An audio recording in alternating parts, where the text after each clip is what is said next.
Hello, welcome back. Please subscribe to support the channel. One of our viewers, Keith, has asked specifically how the tow release in the nose of the glider works. So here we go. This is the Multiplex Heron that you saw on the Aerotowing video. I'll just pop the canopy off. There we go. This here is the tow release servo.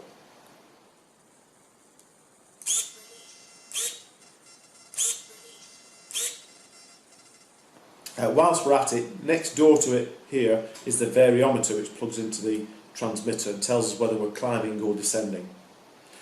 The servo just pulls back this small piece of wire with a Z bend on the end, like this. And buried in the nose of the aircraft is the tow release. This alternative nose is supplied in the powered glider kit. Next we need the tow line itself, and this is 50 feet of this Kevlar kite twine.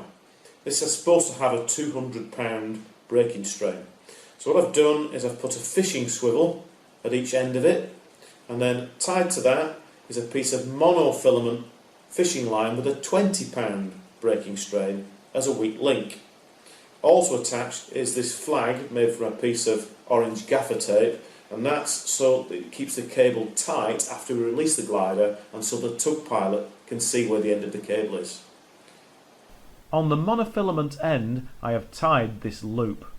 We pass this loop underneath this bar and then drive the tow release pin forwards with the servo, which secures the glider. When the release servo draws that wire pin back, the glider is released. Meanwhile, the tow plane has a similar arrangement. It's worth putting decent servos for the tow release mechanisms, with plenty of torque and speed.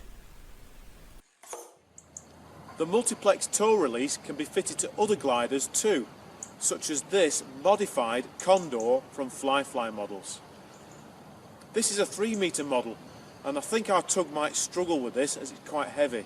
However, a lightly built thermal soarer of 3 metres span, such as a rudder elevator spoiler model, should prove no problem at all. I hope that answers your question, Keith, as to how to fit a multiplex tow release. Thanks for watching.